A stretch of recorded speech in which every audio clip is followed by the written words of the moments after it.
Hola, ¿cómo están? Espero que estén bien. Estamos en breve historia de la filosofía con el doctor Daniel Schigel. Y bueno, una clase más. Hoy hablaremos de esta transición de Schopenhauer a Nietzsche. Y dos preguntas, como siempre. Primero, ¿cómo estás? ¿Cómo te encuentras?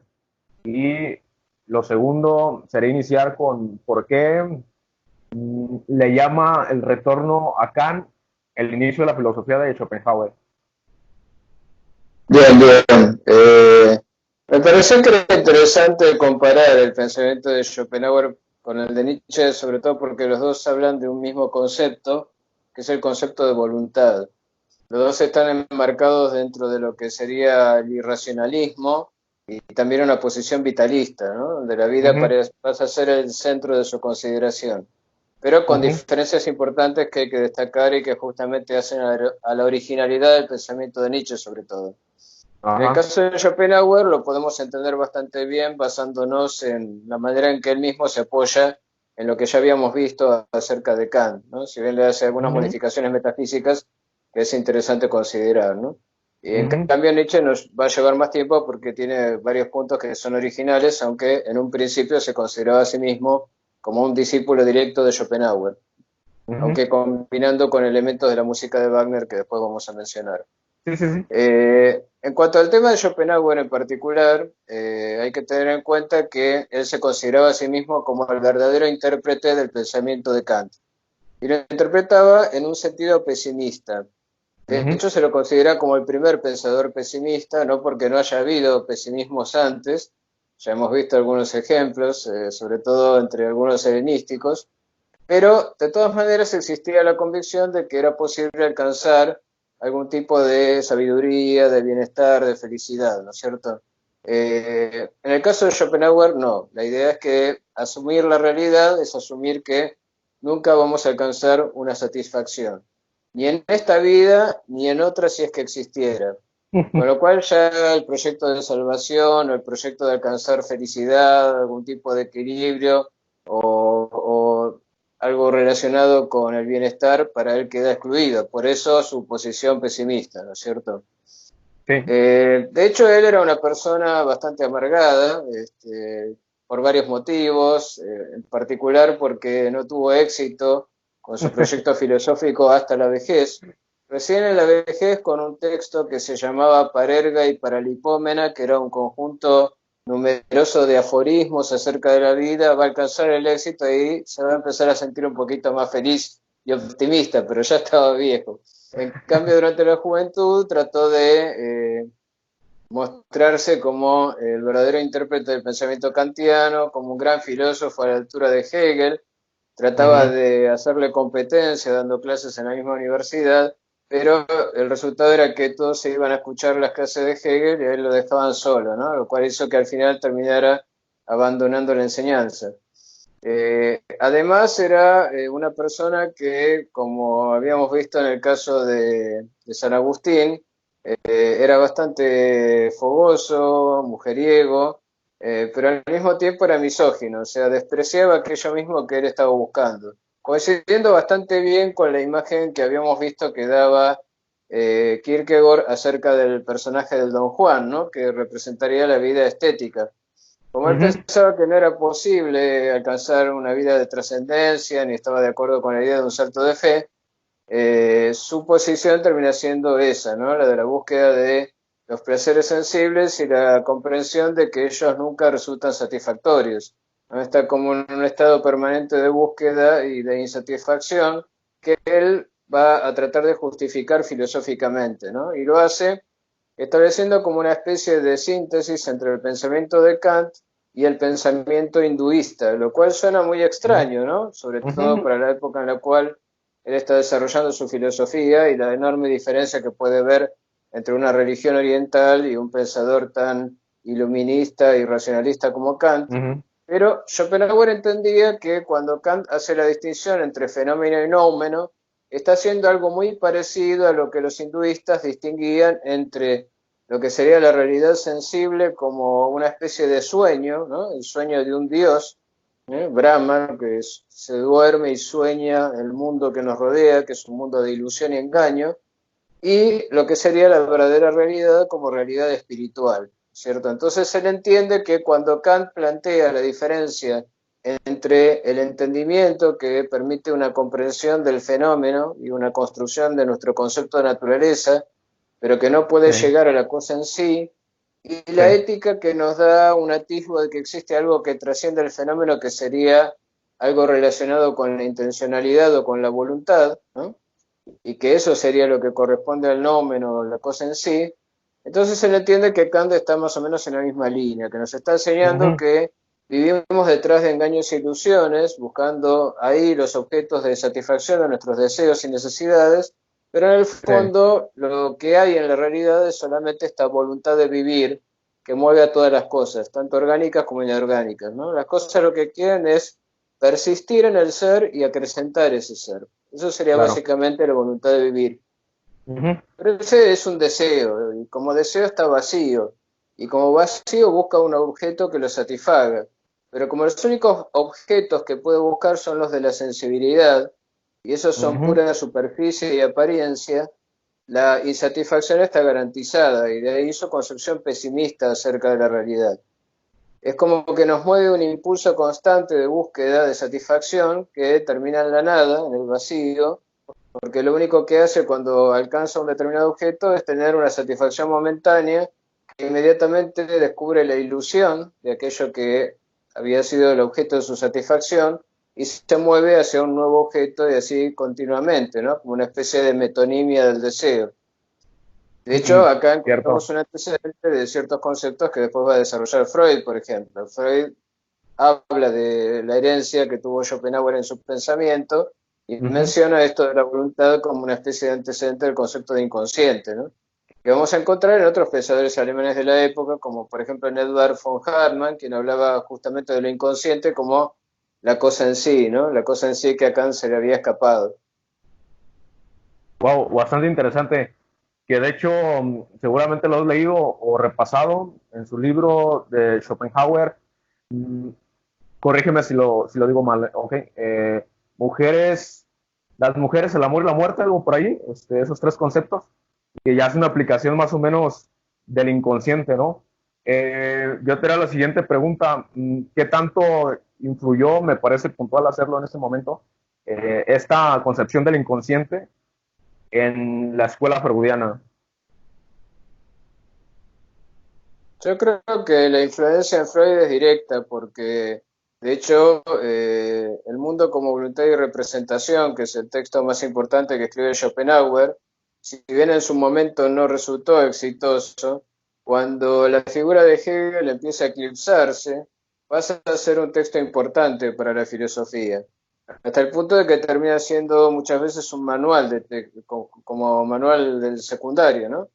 Ujú, Y muchos lo consideran como el mejor texto de filosofía. Por ejemplo, Jorge Luis Borges, el escritor ujú. argentino, Sí, sí. decía que la verdadera filosofía estaba ahí, estaba en la filosofía de Schopenhauer.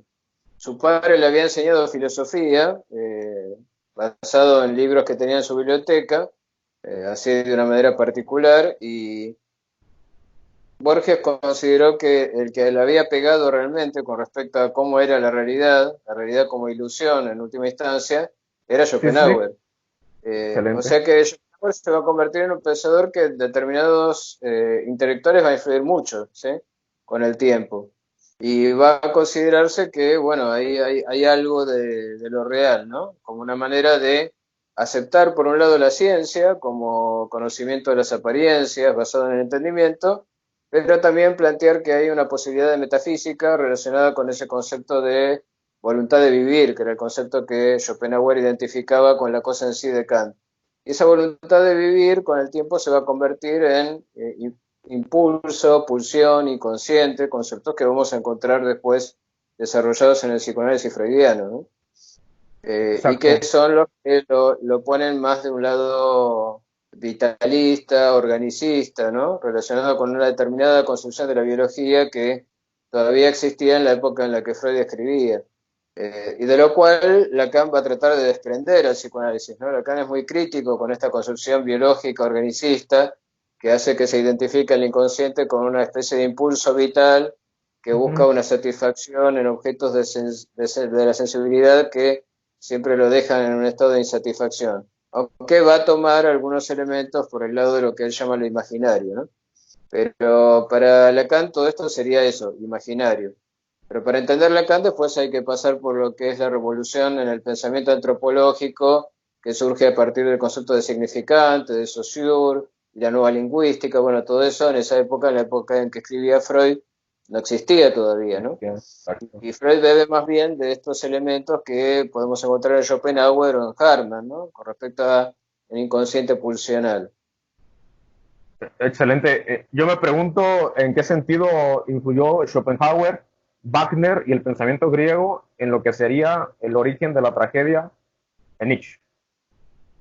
Bueno, Nietzsche justamente no era filósofo, sino que era filólogo. Daba clases de filología. ¿Qué era la filología? La filología era una disciplina que se consideraba una disciplina en sí misma, relacionada con los estudios de las letras y las artes, que lo que hacía era reconstruir la visión del mundo de una época a partir no de sus filósofos, sino de sus literatos o de las obras de arte que había creado, ¿no? Era como un intento de rescatar la visión del mundo, pero no la visión del mundo de los grandes pensadores, que siempre están un poco al margen de su época, ¿no? Y más allá de su época, sino la visión del mundo de la gente común, ¿no? Que la considera reflejada, ¿no? Como en las obras artísticas, porque las obras artísticas exponían el espíritu del pueblo, ¿no? Sobre todo en Grecia, ¿no? Donde, si bien es cierto que nosotros tenemos a grandes escritores que hicieron grandes tragedias, ¿no? Como Sófocles, Eurípides y demás, eh, siempre esas obras que quedaron son las que fueron votadas por la gente, ¿no? Los griegos tenían, Sí, sobre todo los atenienses, esta costumbre de votar por todo, ¿no? También sí. votaron la muerte de Sócrates, pero este, esa concepción democrática hace que uno pueda sospechar que cuando elegían una obra, ¿no? En una competencia, pues se hacía una competencia entre distintos autores y se representaban las tragedias en el teatro griego, y la gente participaba activamente y hacía esto que Aristóteles llama la catarsis, que era, por ejemplo, tirarle tomates al que hacía del malo como si realmente fuera el malo, ¿no? Y proyectaba sus propias desgracias en los personajes que entraban en escena. Ajá. Entonces los griegos eran como que expresaban su espíritu, su pensamiento, su visión del mundo por intermedio de esos autores a los cuales votaban positivamente y que terminaban siendo coronados con una corona de laureles cuando terminaba el certamen, ¿no? La competencia. Entonces, esta idea de que los griegos transmitieron su visión del mundo no a través de los grandes pensadores como Aristóteles, Sócrates, Platón, sino a través de los textos literarios, va a ser rescatada justamente por esta disciplina que se llama filología, que sería como Ujú. amor al logos, ¿no? Amor al Luego. texto escrito, amor a la literatura, ¿no? Pero que siendo amor, como la filosofía, es un amor muy específico, ¿no? Y tiene que ver con este amor y esta pasión por reconstruir el pensamiento de una época a partir de los textos literarios, a partir de las obras de arte y demás. Algo que Wow. viene del romanticismo, ¿no? El romanticismo, cuando plantea vías alternativas de conocimiento que no pasen por la razón y por el conocimiento científico, la física y demás, apela también a esta posibilidad, como yo había mencionado en otra clase, de el arte como una vía directa, ¿no? Al corazón mismo de las cosas, en este caso, a la visión del mundo de una época determinada. Es parte de todo este movimiento historicista también, ¿no? De esta idea de reconstruir las distintas visiones del mundo que hubo en cada época. Entonces, Nietzsche se dedicó a esta disciplina y desde muy joven destacó hasta el punto de que su maestro lo propone para que dé clases y Nietzsche empieza a dar clases con mucho éxito, clases sobre filología. Y el gran tema del momento para tratar de entender era el de la tragedia griega. ¿Por qué? Porque la tragedia griega contrastaba con la visión apolínea que se tenía de un mundo de equilibrio, de belleza, de armonía. ¿Te acordás que mencionábamos el hecho de que Hegel, por ejemplo, junto con su círculo de amigos como Schelling o Hölderlin, el poeta, tenían Ujú. esa visión idílica de lo que había sido la Grecia clásica, Sí. como una concepción donde había un equilibrio entre la religión, el arte, la filosofía, la política, todo aparecía como unido, en armonía, ¿no? Ajá. bajo el ideal de la belleza, representado la belleza de la figura humana, y lo que parecía ir en contra de todo esto era justamente la tragedia, porque la tragedia que muestra, y muestra algo de lo terrible, de lo abismal, de la condición humana perversa, del castigo de los dioses, Ajá. o sea, hay todo un aspecto oscuro relacionado muchas veces con lo dionisíaco, porque justamente una característica es que estas Sí. representaciones teatrales llamadas tragedias aparentemente surgen a partir del culto de las festividades dionisíacas, donde se decía culto a Dionisio, que era el dios del vino, del exceso, de la vida y de la muerte, de los ciclos de la naturaleza, de los bosques, ¿no? Era un dios relacionado más con los aspectos oscuros, con los aspectos relacionados con el deseo, ¿no? Con el deseo Sí, sí, sí. perverso incluso. Entonces, en Nietzsche hay un interés por este aspecto oscuro, ¿no? De la herencia griega que los románticos un poco habían descuidado, ¿no? Por eso se larga a escribir este texto que se llama El origen de la tragedia, que es el único texto de Nietzsche que es un texto académico, o sea, que está bien organizado, bien armado, incluso Ajá. hasta es relativamente fácil de leer y yo lo recomiendo Por que si uno supuesto. quiere entrar al pensamiento de Nietzsche lo haga por esta vía. Pero es muy Bien. interesante que este texto, El origen de la tragedia, es planteado en el subtítulo como el origen de la tragedia en el espíritu de la música romántica. Y toma como modelo de la música romántica la música de Wagner. ¿Por qué? Porque Nietzsche era amigo de Wagner, ¿no? Se había hecho amigo de Wagner. Y él entendía que Wagner representaba como un retorno al espíritu de la tragedia griega. Por estas grandes óperas en las cuales todos terminan muriendo trágicamente, ¿no? Sí. Y también por esta idea de que tenía Wagner de hacer una obra de arte total, ¿no? Donde se combinaran todos los géneros, porque él escribía sus propias obras y aparte inventa junto con otros no es el único, digamos, hay Ujú. otros autores de la época, como Giuseppe Verdi, por ejemplo, pero es uno de los inventores de esto de hacer el leitmotiv, o sea, de que cada vez que aparece un personaje lo acompañe una determinada melodía, ¿no? Ujú. Ah, Algo que curiosamente vemos reeditado, por ejemplo, en las grandes superproducciones como La Guerra de las Galaxias, ¿no? ya, ya, O ya. en lo de Marvel, ¿no? Ahí vemos que cuando aparecen determinados personajes aparece determinada melodía y que las melodías ayudan a percibir o sentir lo que está por venir, ¿no? Anuncian la tragedia o anuncian la salvación, ¿no? Hay temas musicales que son depresivos y otros que exaltan y hacen que uno sienta euforia, ¿no? Entonces todo este manejo de la música que viene de Wagner, porque Wagner es el primero que desarrolla al máximo esto del leitmotiv, ¿no? El motivo que sigue o guía a cada personaje, y esta idea de también que tenía Wagner de educar al pueblo a través del arte, como lo habían hecho los griegos, ¿no? A través de la representación de las tragedias se consideraba que por el proceso de catarsis se estaba educando a la gente, ¿no? Que educaban sus pasiones, sus sentimientos, educar en un sentido que va más allá de la transmisión de conocimientos, sino que tiene que ver con una formación del espíritu, con una formación integral que incluía los aspectos emocionales que para el romanticismo eran fundamentales, ¿no? Todo esto Ujú. a Nietzsche le impacta mucho y le hace pensar que entre la tragedia griega y Wagner hay una unidad de fondo, ¿no? Él se convierte de alguna manera con este texto, con el origen de la tragedia, en el portavoz de esta nueva visión del arte que va a traer Wagner, ¿no? Una visión que él considera que es revolucionaria.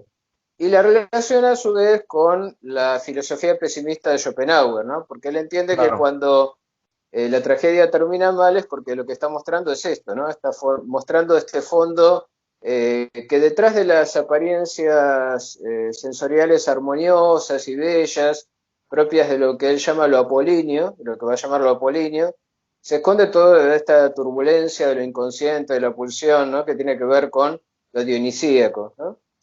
Justamente porque en las festividades dionisíacas pasaban cosas como muy terribles, ¿no? Como que las orgías y de golpe las diferencias entre hombre y mujer, hombre y animal, todo eso quedaba disuelto y era como que el ser humano se fusionaba con el fluir de la vida, algo que lo trascendía como individuo, pero sin ser trascendente en un sentido religioso, ¿no?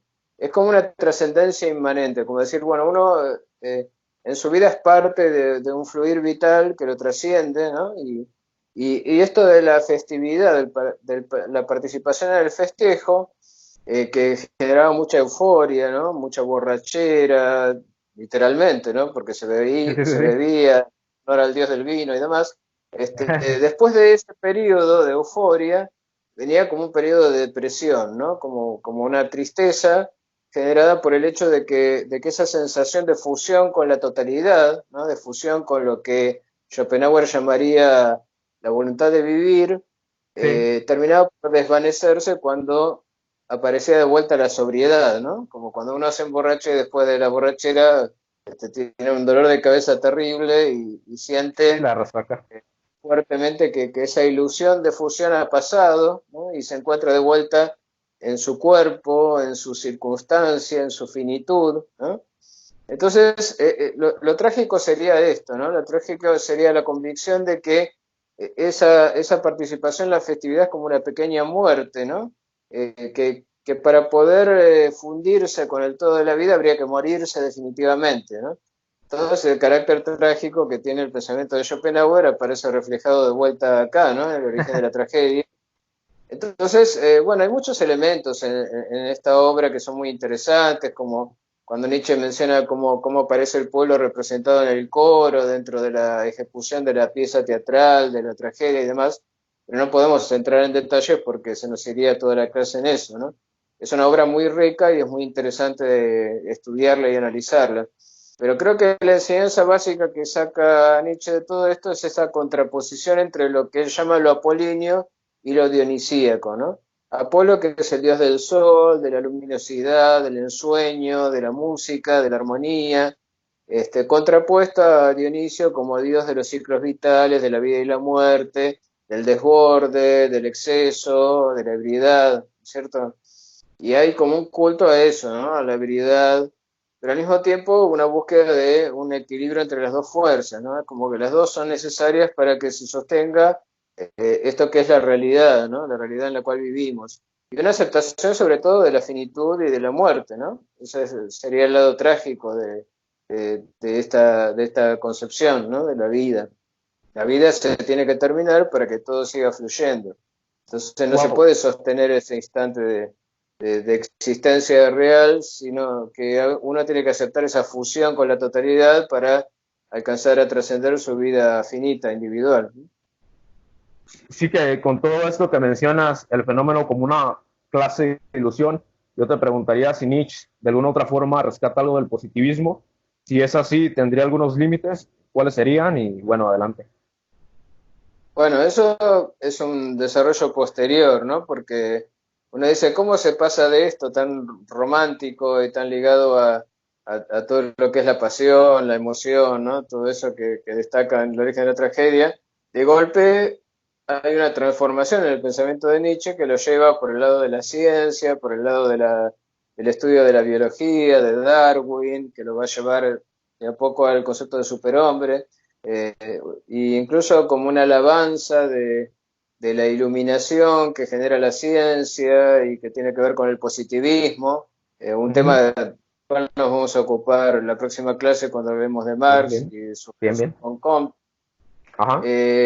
Uno diría, ¿cómo pasa esto? ¿Cómo ocurre esta transición? Bueno, eso tiene que ver con un problema que surge como una guerra de egos, ¿no? Entre Nietzsche y Wagner, ¿no? Porque cuando Nietzsche va a visitarlo a Wagner, a Bayró, y ve la puesta en escena de su obra, dice que lo que ve es un montón de burgueses alemanes asquerosos que compran sus cervezas y se comen su salchicha y ven el espectáculo y no superan para nada la vulgaridad que los caracteriza. Él habla muy mal de los alemanes en general y él decía que él no era alemán, que su madre era alemana y su padre no era alemán y que él tenía más que ver con el padre que la madre. Bueno, hay toda una cuestión ahí, sería interesante de estudiarlo y seguramente ha sido estudiado psicoanalíticamente, pero bueno, ese es un tema anecdótico. Sí. Pero la cuestión es que él estaba enamorado secretamente de Cosima, que era la esposa de Wagner, ¿no?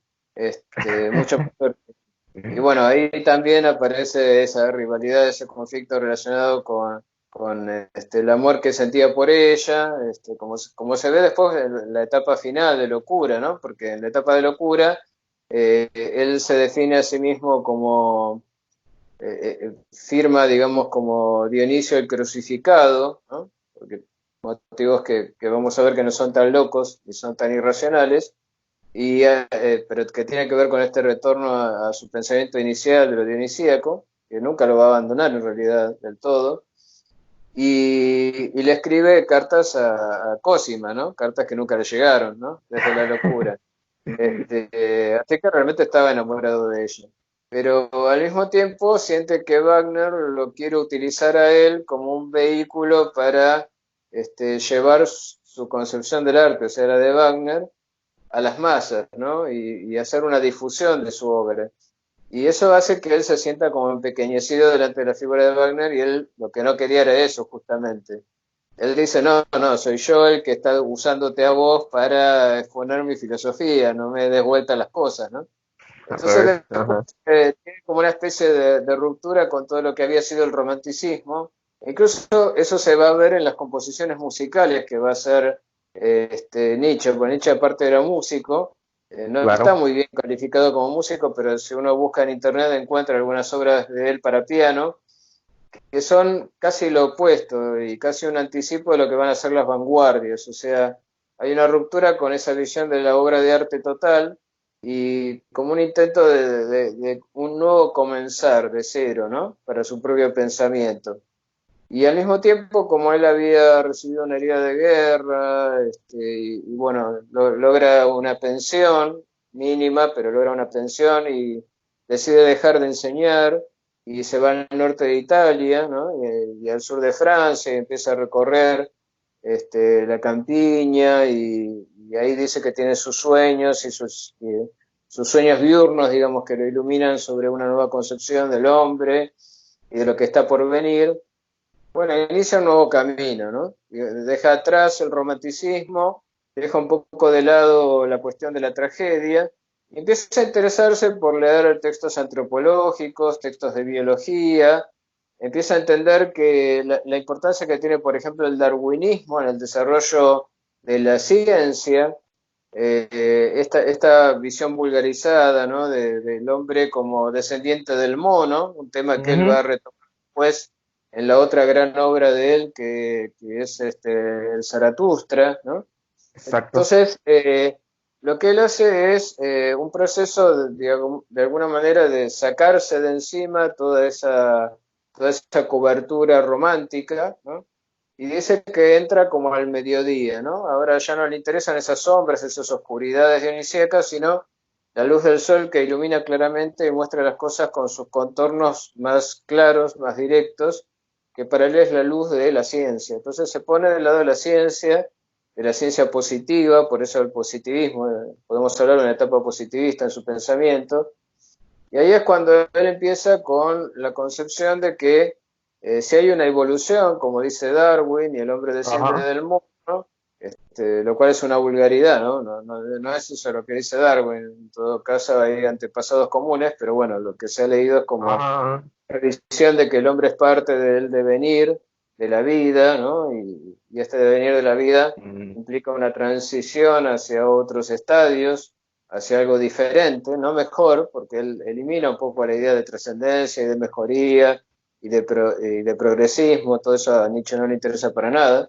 Sí, algunos discípulos actores de él, pero a él no, sino que toda la idea del devenir, del Heráclito, ¿no? La idea de que las cosas están en transición y tienen que ser el pasaje hacia otras cosas, ¿no? De lo que al principio era visto como fusión en la totalidad de la vida, lo iniciaba contendido así, ahora es visto como la idea de que la especie humana es algo que tiene que ser superado, ¿no? Hay como un desprecio por cómo el hombre ha ido cambiando, en qué se ha convertido, digamos. Eh, Hay un aprecio por el hecho de que se ha logrado sacar de a poco a la idea de Dios de encima, porque también Sí. ahí es cuando él va a empezar a rivalizar con el cristianismo y va a empezar a rivalizar también con la figura de Platón y esta idea que hizo Platón de crear otro mundo, que es el mundo inteligible, como una herencia del pensamiento también Platón, de Sócrates, ¿no? Sócrates. Ok. Tenía Sócrates, Platón, va a ser rechazada por él, ¿no? Va a Ajá. decir que Sócrates merecía la cicuta, va a decir cosas muy terribles. Bueno, es un pensador terrible, es un pensador muy apasionado y muy terrible, eh, Claro. eh, porque él piensa que efectivamente la razón socrática hace decaer el pensamiento dionisíaco, y eso le Ajá. quitó, en vez de agregarle al pensamiento griego. Bueno, va a seguir toda esta serie de críticas a todo lo que sea trascendencia, ¿no? Por eso esa Sí. adhesión al positivismo. El positivismo empezó, ya lo sabemos, cuando Newton se hace deísta, ¿no? Y Sí, sí, dice, sí. bueno, Dios creó el mundo, le dio el primer impulso y después lo dejó andar solo por sus propias leyes. Sí. Y cada desarrollo científico para Nietzsche es un golpe nuevo a la idea de trascendencia, ¿no? Para él lo único que existe es este mundo, esta vida, y él valora la vida tanto como Schopenhauer la había rechazado, digamos, ¿no? Para los Claro. dos la Ujú. única vida que existe es esta, pero lo que en Schopenhauer era un motivo de pesimismo, ¿no? De amargura, en Nietzsche es un motivo de orgullo, de optimismo, y dice, bueno es todo lo que favorece el desarrollo de la vida. Sí, Pero ahora sí. la vida ya no la entiende como una voluntad de vivir en el sentido de Schopenhauer, en el sentido de una voluntad de persistir en el ser, sino que lo entiende como voluntad de poder. ¿Y qué es lo que Nietzsche entiende por voluntad de poder? Para él el poder no es la dominación. Eso es un error muy común, pensar que lo que él hace es decir, bueno, Ujú. tenemos una religión cristiana que es una religión de esclavos, entonces hay que volver a una religiosidad más a la antigua. Es cierto que hay textos donde él plantea eso, ¿no?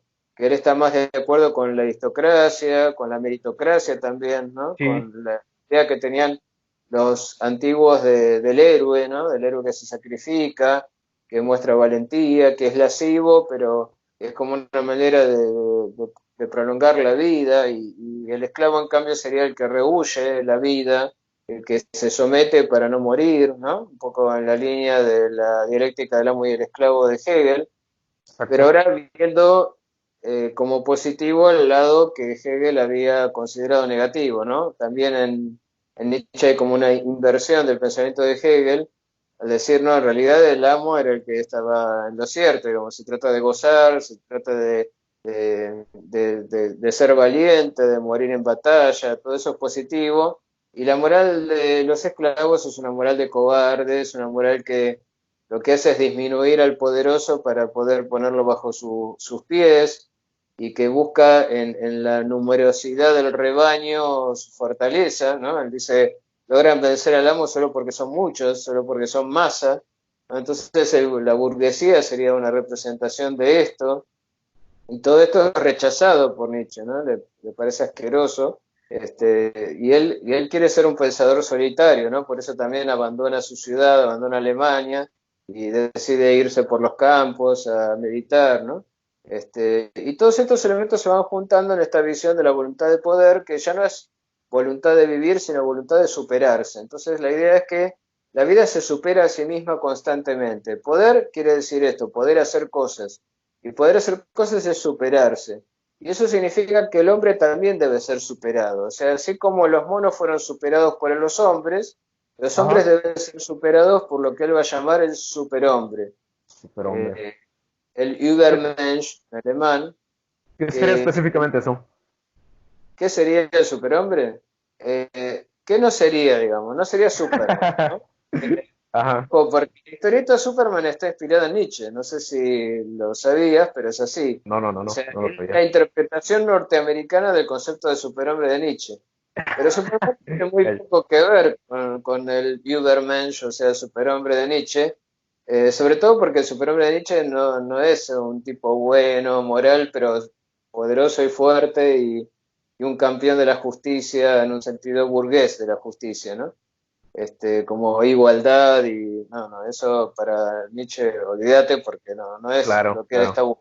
buscando, ¿no? Superhombre es aquel que va más allá de lo humano, ¿no? Que logra superar los límites de lo humano. Y para él la base para entender el superhombre es la muerte de Dios, ¿no? Él dice, Dios ha muerto. Esa es una frase célebre de Nietzsche, ¿no es cierto?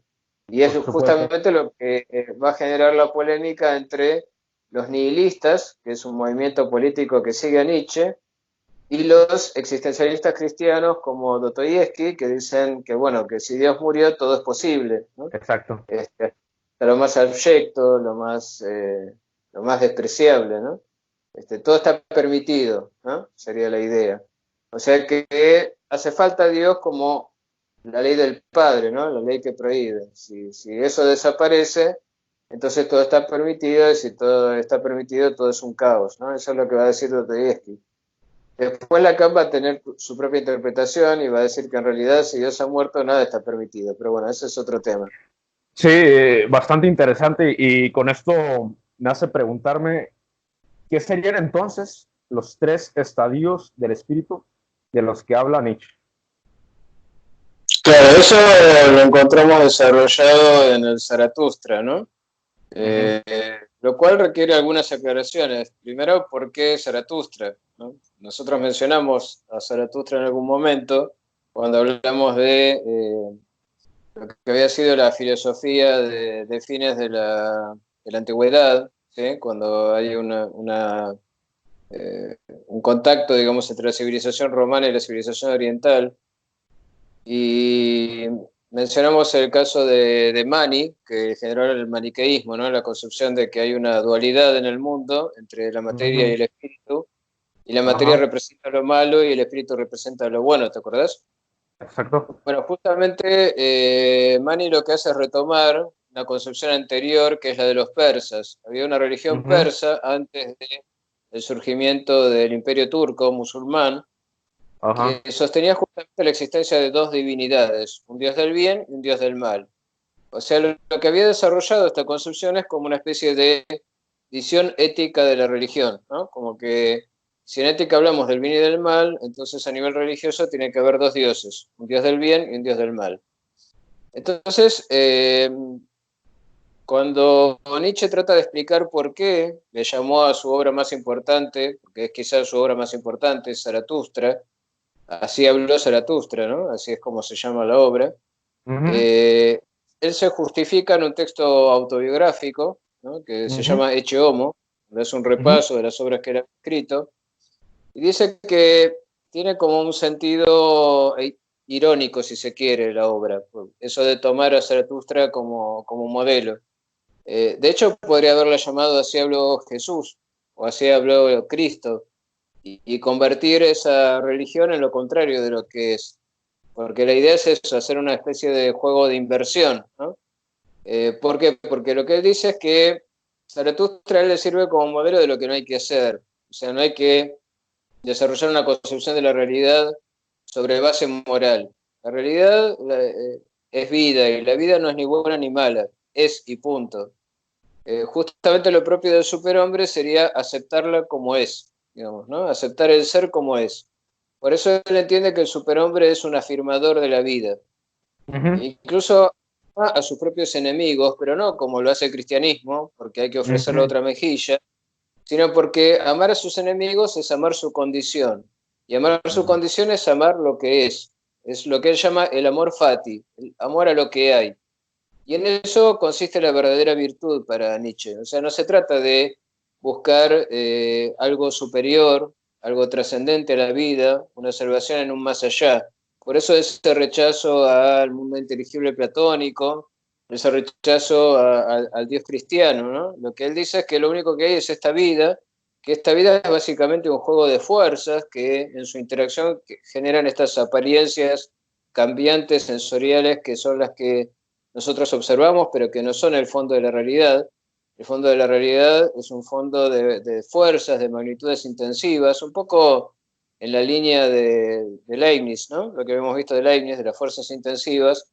Pues él Ujú, justamente Nietzsche va a hablar de átomos de fuerza, y lo hace citando a un físico poco conocido y bastante olvidado, un físico que era jesuita.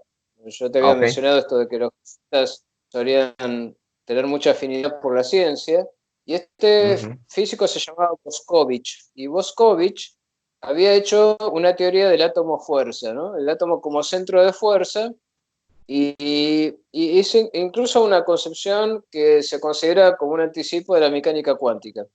Ujú. Porque incluso en Nietzsche vamos a encontrar que él habla de cuantos de fuerza, ¿no? Este, mecánica Wow. cuántica, cuantos de fuerza, Sí, sí, es sí, sí. bastante análogo. Suena muy Increíble. extemporáneo, suena como, wow, qué adelantado que era, pero no, en realidad en la época de Nietzsche, la teoría atómica no estaba muy desarrollada ni era muy aceptada, salvo en el campo de la química. Los físicos solían seguir otro paradigma, que va a ser también la base del pensamiento de Freud, que es el paradigma energetista, que es la idea de que todo es energía en la naturaleza, no átomos, sino que lo que hay es energía, fuerza, centros de fuerza que interactúan entre sí y que lo que consideramos material y denso y sólido es solo una apariencia sensorial generada por el choque entre esas fuerzas, ¿no? Fuerzas que se repelen entre sí generan una apariencia de solidez. O sea, suena muy adelantado, pero no lo es tanto porque en la época ya se pensaba en esos términos. Después, con el primer desarrollo del atomismo, esa construcción decae, pero al final, con la mecánica cuántica, al unirse partícula y onda, es como que se revitaliza esta concepción energetista de la realidad, ¿no?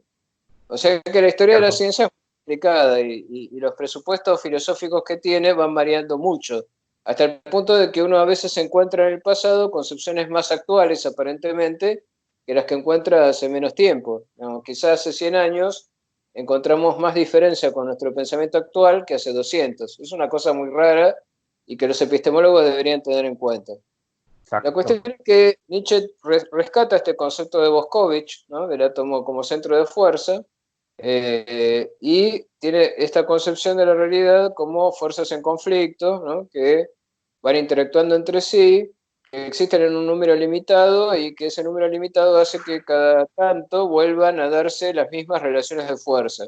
Que vamos a ver que eso tiene que ver con su concepto del eterno retorno de lo mismo. Pero la cuestión es que uno lo que tiene que hacer es aceptar eso, ¿no? El superhombre es el que acepta que la realidad es eso y nada más. O sea, es una cosa en sí que serían magnitudes intensivas en interacción permanente, que no tienen ninguna finalidad. O sea, no es que hay una finalidad hacia la cual se dirige todo esto. La realidad es Sí, devenir y la finalidad es esto, de cambiar y superarse a sí misma. Así que no hay un claro. destino superior ni una trascendencia. Y el superhombre es la afirmación de esto en todo lo bueno y todo lo malo que tiene, ¿no? Es como que ama lo que es, ama el ser, ama los hechos, las cosas como son. Eso es amor fati, amor a los hechos, amor a lo dado, al fenómeno. Entonces lo que él dice es que la humanidad va a llegar a esa posición, ¿no? Porque él entiende que el superhombre no es como una especie de mutación del hombre en el sentido biológico, sino que es Ujú, un cambio de ujú. mentalidad que suceder a la vida actual, que es la vida del burgués, que sostiene la religión todavía solo por motivos éticos y para generar algún tipo de orden y evitar estallidos sociales o cosas así, ¿no? Él es muy crítico de toda esta cuestión de las masas, del socialismo y esas cosas. Para él todo eso es despreciable porque él sostiene la afirmación del individuo y del mérito del individuo y de su talento personal, ¿no? Y ahí está para él el concepto de virtud, la virtud como lo entendía el Renacimiento, como el desarrollo de los talentos individuales. Entonces él habla de tres estadios en el desarrollo del espíritu, ¿no? Lo hace metafóricamente. Ahí aparece Zaratustra, ¿no? Que después de haber bajado de un retiro en una montaña, le trae a la gente la buena nueva de que Dios ha muerto. O sea, él que había creado la primera religión ética, se da cuenta de que eso tiene que ser destruido y empezar a escribir una nueva historia, que es la historia del superhombre, ¿no? Entonces le va a enseñar a la gente que debe alegrarse de que van a ser superados, que van a ser aplastados por esto que es la transición hacia un nuevo modo de ser que es el superhombre. Y como no lo logra con la gente común, digamos que está representada por una feria de un pueblo, ¿no? Donde la gente está reunida viendo un espectáculo, donde hay una persona que está cruzando una cuerda floja, y ese es el único que representa de alguna manera el superhombre, porque está haciendo una transición que es peligrosa, porque no hay garantías de éxito. Esa persona cae al vacío y toda la gente huye espantada, Entonces, Zaratustra es el único que se acerca a este hombre dice, he sido pecador, y Zaratustra le dice, no, al contrario, fuiste el único que se animó a cruzar la cuerda, todos los demás huyeron. Entonces, este hombre muere y él se lo carga encima y dice, mi único discípulo es un discípulo muerto, maldición. Entonces, al Wow. final termina entrando a un bosque y lo deja ahí como pasto de las fieras y sigue. Y después encuentra unos discípulos, ¿no? Encuentra gente a la cual les va a transmitir una enseñanza. Los encuentra en unos pescadores. Vos fijate la analogía con la historia de Cristo, ¿no? Porque Cristo buscó a sus apóstoles entre pescadores, ¿no? Pedro era pescador. Entonces le dice, te voy a hacer pescador de hombres. Bueno, esto es Claro. como lo mismo que la historia bíblica, pero al revés, ¿no? Porque en vez de acercarse hacia la gente, hacia la ciudad, hacia Jerusalén, él se aleja, ¿no? Se va alejando y se va quedando cada vez más solo. ¿Qué es lo que le va a pasar? O sea, llega un momento en que los discípulos toman sus enseñanzas, que él da con una serie de parábolas, así como lo hacía Jesús. Es tremendo Nietzsche, ¿no? O sea, No, no, sí. agarra la Biblia a la vuelta, la pone de cabeza. Entonces se le enseña, bueno, que los verdaderos valores son los valores que favorecen la vida, como la lujuria, la valentía, el orgullo, bueno, todo lo que el cristianismo había despreciado. Ujú. Y en un momento determinado hace esta parábola de los tres estadios del espíritu, ¿no? Entonces él habla de que el espíritu empieza como siendo un camello. ¿Qué es un Ujú. camello? Bueno, un camello es un animal de carga, tiene dos jorobas, ¿no? Sí. A diferencia del dromedario que tiene una, bueno, el camello tiene dos jorobas, Correcto. la moral y la religión, dice. La moral y la religión son las jorobas que lleva el camello, y el camello tiene la característica de que como hombre de fe, digamos, porque el camello representa al hombre de fe, se siente más fuerte cuanto más carga lleva. O sea, cuanto más peso tiene del super yo, digamos, si lo interpretamos freudianamente, más fuerte se Claro, siente, correcto. ¿no? El orgullo de la histérica, ¿no? Que sufre pero soporta ese sufrimiento, ¿no? O del estoico Exacto. que soporta los sufrimientos pero mantiene la sensación de la libertad de su espíritu, ¿no? Entonces, este La cruz que te camello, toca cargar, ¿no? Todo eso. sí, bueno, es el camello. El camello no es precisamente un animal bonito, así que es clara la Ujú. intención irónica, ¿no? Entonces, el camello, cuanto más lo cargan, más fuerte se siente. Ahora, en un momento determinado, el camello se interna en el desierto, que sería la soledad, entonces se saca de encima esas cargas de la moral y la religión. Ahí se produce la primera transformación del espíritu. Entonces se convierte en un león, dice él. ¿Y qué caracteriza a un león? Bueno, mientras el camello representa al yo debo, o sea, al super yo, a la moral de Kant, ¿sí? El deber, el imperativo categórico, el león representa el yo quiero, o sea, es el que convierte a su querer, su deseo, en el centro de consideración, ¿no? Y el león es agresivo, es violento. ¿Pero por qué? No porque sea malo, sino porque necesita hacerse un espacio. Tiene que generar un espacio vacío para poder desplegar su libertad, ¿no? Entonces, ese león es afirmativo, ¿sí? Dice que sí, frente al camello que decía que no, que decía yo debo, no yo quiero. Pero todavía no es en la transformación final, es un pasaje Exacto. hacia otro estadio, que es el niño, ¿no? Paradójicamente habla del niño como la transformación del león. ¿Y qué es el niño? Bueno, es un nuevo comienzo, es el retorno a la inocencia. El niño, dice él, no es ni bueno ni malo, ¿no? Un poco como lo que decía Kierkegaard sobre la inocencia, ¿no? Como desconocimiento de la diferencia entre lo bueno y lo malo. El niño juega y al jugar crea cosas y con la misma fuerza con que las crea las destruye para crear otras. Entonces sería como una afirmación de ese fluir de la vida, ¿no? Esa Ujú. característica que tiene la vida de que nos crea, nos destruye, creó esta humanidad, creó el coronavirus que nos mata y después crea una nueva forma de humanidad y así sucesivamente. Entonces, es una aceptación de la vida. La vida implica la muerte y todo esto tiene que ser aceptado para alcanzar esta condición de niño, ¿no? Y el niño es el superhombre. O sea que no es un Superman, es todo lo contrario, digamos. Sí, sí, sí, sí. Eh, no habla de una fortaleza física, sino que habla de esto de la afirmación de la vida, el juego, la creación, el talento, ¿no? La virtud en el sentido renacentista. Esos son los valores que Nietzsche va a sostener y va a defender. Ahora, Nietzsche después dice, Increíble. bueno, después se da cuenta de que de que ya les ha comunicado su enseñanza a sus discípulos y los deja solos y se internan en el desierto, otra vez, siempre el desierto, siempre la soledad, un poco representando la vida de él, ¿no? Que se va alejando siempre de la gente y queda solo. Y ahí es cuando tiene su revelación del eterno retorno, ¿no? Que sería la parte más metafísica de su pensamiento, de su filosofía. Los Una tres estadios. pregunta, hago una pregunta respecto al eterno retorno. Seguramente has visto o escuchado esta película famosa, El día en que Nietzsche lloró, donde le hace una pregunta a Brewer, ¿no? Que si todo lo que ha hecho y lo que está por hacer fuera una clase de película que se va a repetir por un infinitum, ¿sería realmente lo que quiere hacer? La pregunta sería, ¿el eterno retorno es entonces una pregunta pragmática para la decisión o sería una ontología de la vida? Yo creo que es las dos cosas, porque Wow. por un lado está la visión esta de, eso lo va a desarrollar sobre todo ya en la etapa de la locura, ¿no? Cuando en los momentos de Uh-huh. lucidez escribe una obra que se llama La voluntad de poder, y ahí intenta como una justificación desde la física de Boscovich de por qué acepta lo del eterno retorno, ¿no? Trata de darle como un fundamento científico a esta idea.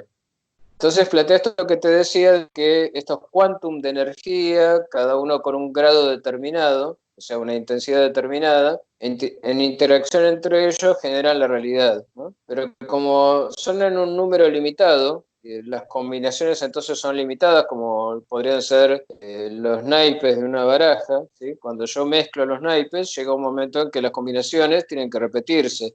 Entonces lo que Sí, él plantea es que esas combinaciones de fuerzas en la naturaleza, tarde o temprano, tienen que empezar a retornar, ¿no? Lo que parecía superado tiene que volver a repetirse. Es un poco forzada, digamos, esa explicación, porque uno podría decir, bueno, pero ¿por qué lo haría en el mismo orden?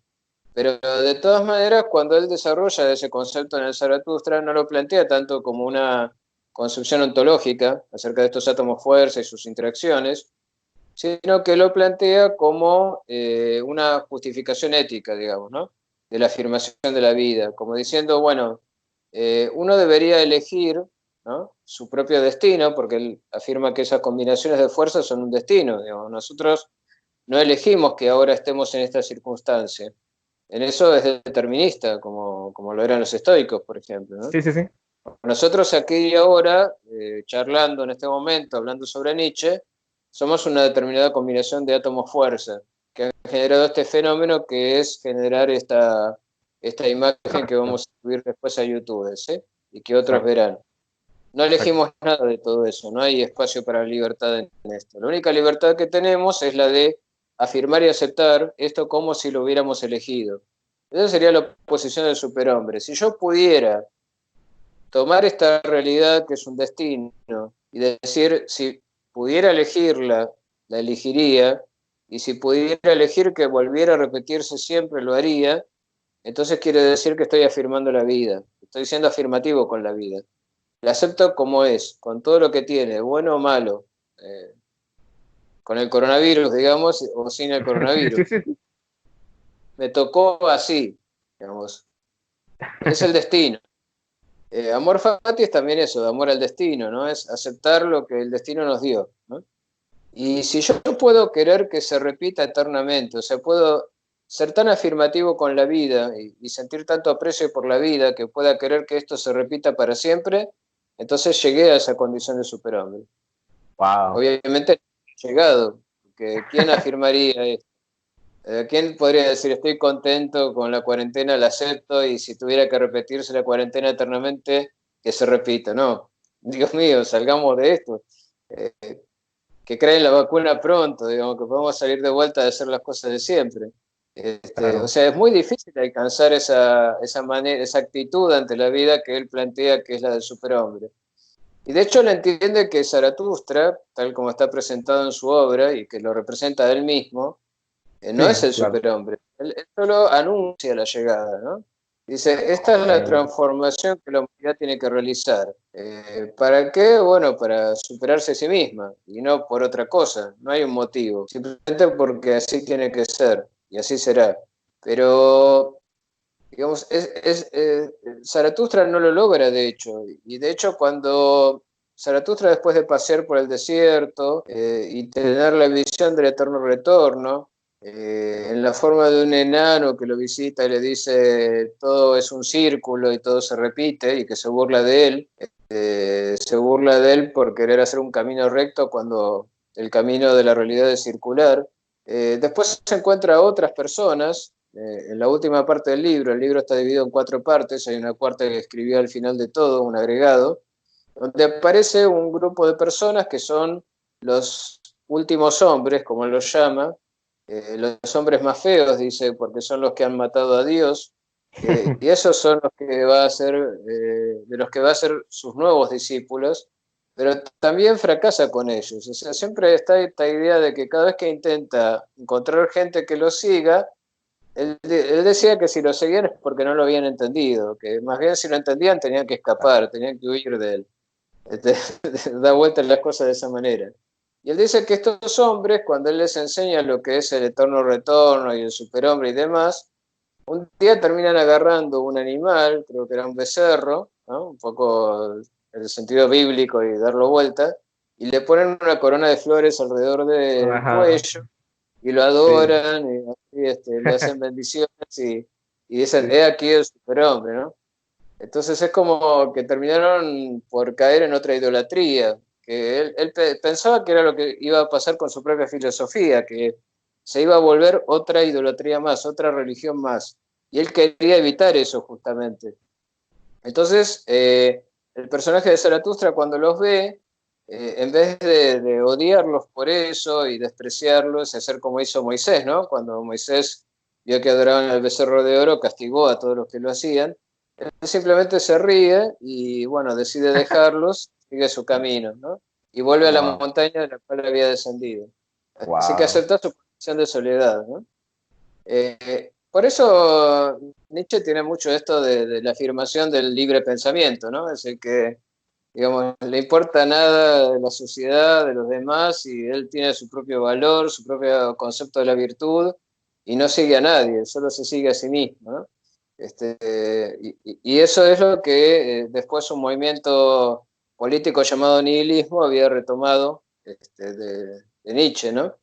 Oponiéndose a otras modas de esa época como el socialismo o el comunismo que más bien buscaban una masificación, ¿no?, del hombre. Sí, sí.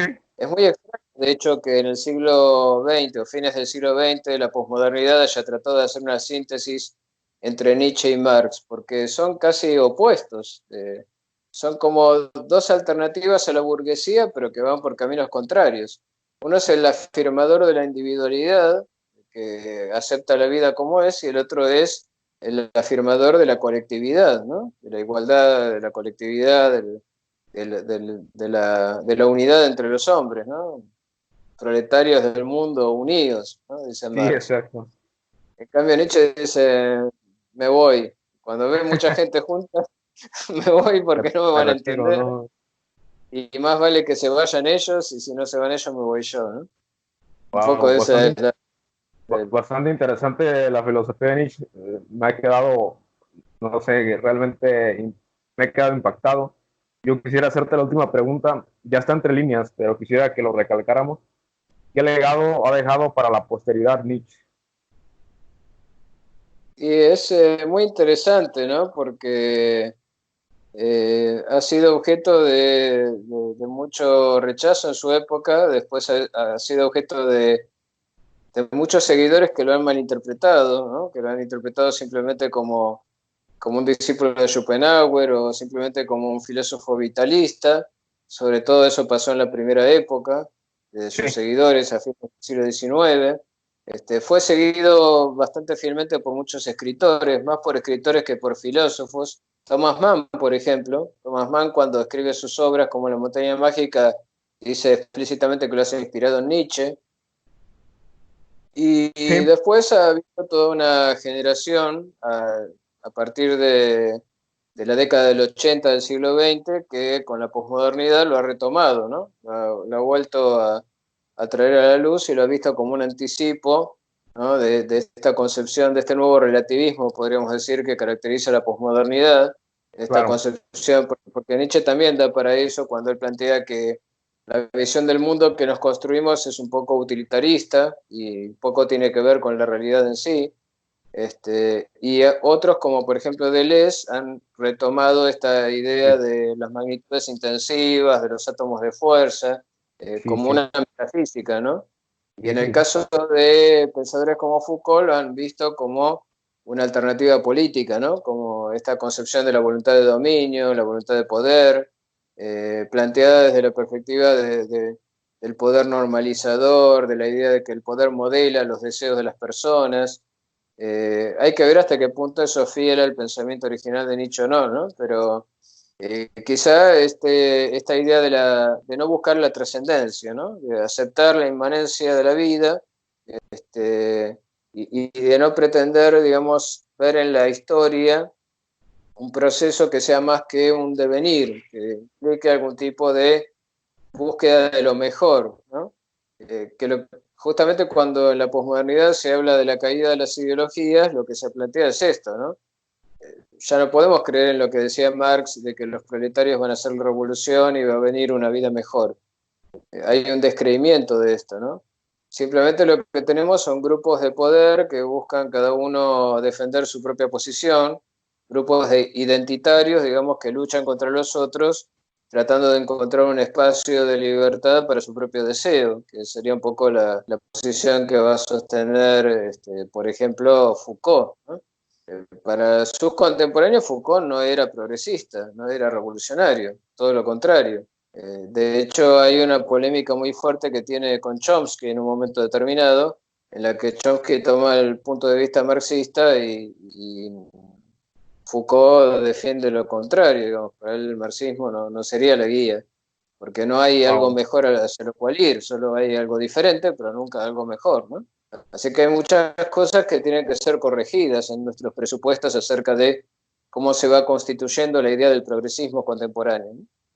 Wow, Se tuvo interesante. su papel en eso, quizá de una manera que hoy en día está un poco retorcida, combinada con elementos que Nietzsche jamás hubiera aceptado como propios, ¿no? Sí, sí, sí, lo entiendo bastante bien.